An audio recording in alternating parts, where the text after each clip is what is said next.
Okay, next up for contraindications for yoga in pregnancy. So what will I do differently in this class than others?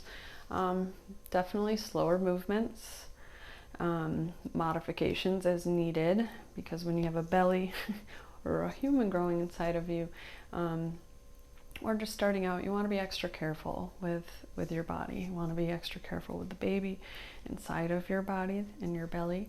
You may find yourself more limited because of, you know, the form that your body has taken on. But again, it's just being gentle and mindful of the movements, and certainly not pushing past the point of pain. If you feel pain, no pain, no pain. So that's the goal. We don't want to experience pain, essentially. A little discomfort, of course, is normal, but if it ever becomes painful, definitely that's where modification, or just, you know, finding a completely different pose would work just as well. So 3 poses for prenatal yoga class. Cat cow is always a good go-to. I don't have a belly here, but you know, you might find it more difficult to go into cat. That's okay. You can just go to what feels right for you and release as comfortably as possible.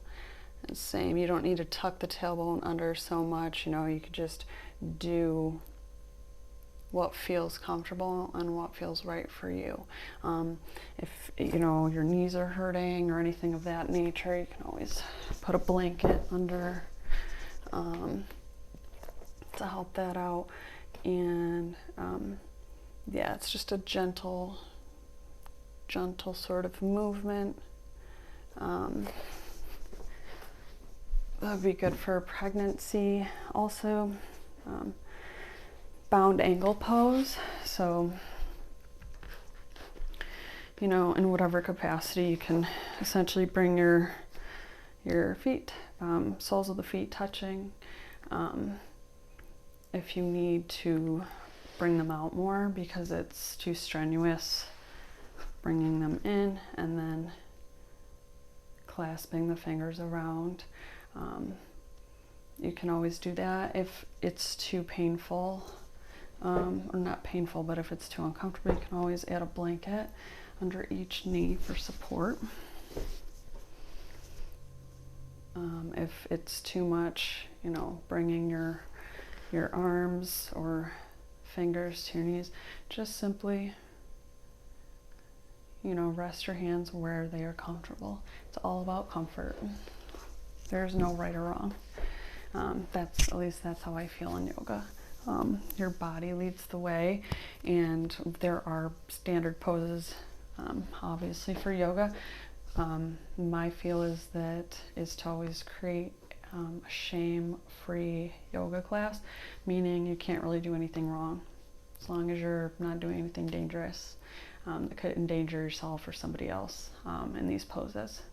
So we all have, you know, an intuition. We all follow our body into what feels right or not. So regardless of what's being taught, if you're feeling led to go into something else, then listen to your body. I always encourage, and just follow your heart with that.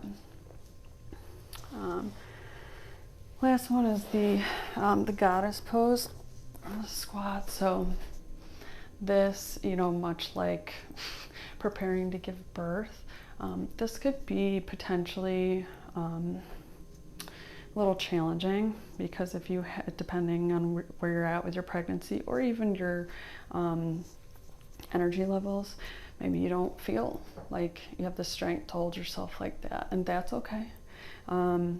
If it is easier to go down lower, that works as well. Again, whatever is most comfortable, but this is definitely a pose that I believe coincides with pregnancy and the birthing process, so I like that one as well for prenatal.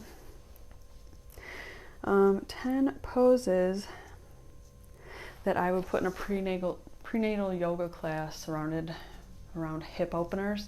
We'll just name them off. So downward dog, three-legged dog, twisted extended side angle, warrior, revolve warrior 1, warrior 2, warrior 3, reverse warrior, open extended triangle, lizard, and kneeling hamstring stretch. So those are all great for prenatal, for hip openers. Again, always gentle and following what's right for you and your body. So that is yoga and pregnancy.